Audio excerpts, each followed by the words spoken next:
യൂദാസ് യേശുവിനെ ഒറ്റിക്കൊടുത്ത സ്ഥലം ഗത്സെമൻ തോട്ടത്തിലെ ഒരു ഗ്രോട്ടയാണതിപ്പോൾ.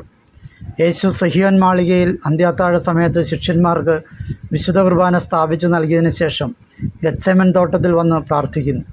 യൂദാസ് യേശുവിനെ ഒറ്റിക്കൊടുക്കാൻ പോയെങ്കിലും ബാക്കി 11 ശിഷ്യന്മാരും യേശുവിനോടൊപ്പമുണ്ടായിരുന്നു. അതിൽ പത്രോസിനെയും യാക്കോബിനെയും യോഹന്നാനെയും കൂടെ കൂട്ടി മറ്റു ശിഷ്യന്മാരെ ഒരു സ്ഥലത്തിരുത്തി ഈശോ പ്രാർത്ഥിക്കാനായിപ്പോയി. ഗത്സെമനിയിലെ ഒലിവ് തോട്ടങ്ങൾക്കിടയിൽ യേശു രക്തം വിയർത്ത് പ്രാർത്ഥിച്ച സ്ഥലത്ത് അവൻ്റെ സഹനത്തിൻ്റെ സ്മരണകൾ ഉണർത്തുന്ന അതിമനോഹരമായ ഒരു ദേവാലയം, സകല രാജ്യങ്ങളുടെയും ദേവാലയം ഇന്നുണ്ട്.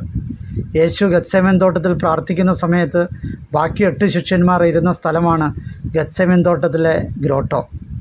കെദ്രോൻ താഴ്വരയിൽ കെദ്രോൻ അരുവിയുടെ തീരത്താണ് ഗ്രോട്ടോ ഉള്ളത്. പ്രാർത്ഥനയ്ക്ക് ശേഷം ശിഷ്യന്മാർ ഇരുന്ന ഈ ഗ്രോട്ടോയിലേക്ക് ഈശോ തിരിച്ചു വരുന്നു. അപ്പോഴേക്കും യൂദാസ് പ്രധാന പുരോഹിതരുടെയും നിയമജ്ഞരുടെയും സേവകരെ കൂട്ടിക്കൊണ്ട് യേശുവിനെ പിടിക്കാൻ വന്നിരുന്നു. ഗുരോ സ്വസ്തി എന്ന് പറഞ്ഞ് യേശുവിനെ ചുംബിച്ച് യൂദാസ് അവിടുത്തെ ഒറ്റിക്കൊടുത്തത് ഈ ഗ്രോട്ടോയിൽ വെച്ചാണ്. പ്രധാന പുരോഹിതന്മാരുടെയും നിയമജ്ഞരുടെയും സേവകന്മാർ ഇവിടെ നിന്നാണ് യേശുവിനെ ബന്ധിച്ച് സിയോൻ മലയിലുള്ള കയ്യാഫാസിൻ്റെ ഭവനത്തിലേക്ക് കൊണ്ടുപോകുന്നു. പരിശുദ്ധ കന്യാമറിയത്തിൻ്റെ കല്ലറ ഉൾക്കൊള്ളുന്ന ദേവാലയം ഈ ഗ്രോട്ടോയുടെ തൊട്ടടുത്ത് ഇടതുവശത്ത് സ്ഥിതി ചെയ്യുന്നു. ഒലിവ് തോട്ടങ്ങളാൽ സമൃദ്ധമായിരുന്നു.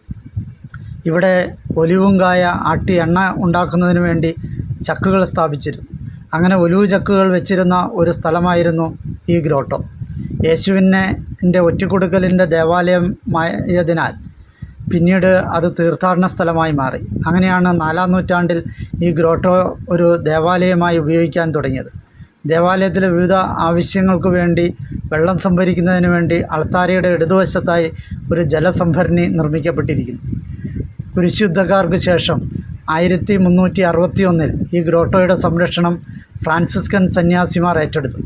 1955 ഉണ്ടായ ഒരു വെള്ളപ്പൊക്കത്തിന് ശേഷം ഈ ഗ്രോട്ടോയിൽ പുരാവസ്തു പഠനം നടത്തുകയും ഗ്രോട്ടോയെപ്പറ്റി അറിയാനുള്ള ശ്രമങ്ങൾ നടക്കുകയും ചെയ്തു.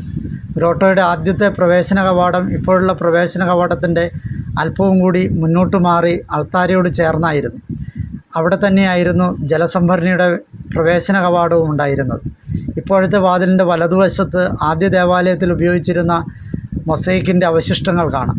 മേൽക്കൂരയിൽ കുരിശുയുദ്ധക്കാരുടെ സമയത്ത് വരച്ച ചിത്രങ്ങളുടെ അവശിഷ്ടങ്ങൾ കാണാം.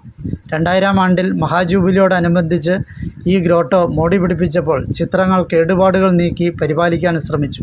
അതിനാൽ കുറേ ഭാഗങ്ങൾ ഇപ്പോഴും മനോഹരമായി കാണാൻ സാധിക്കും.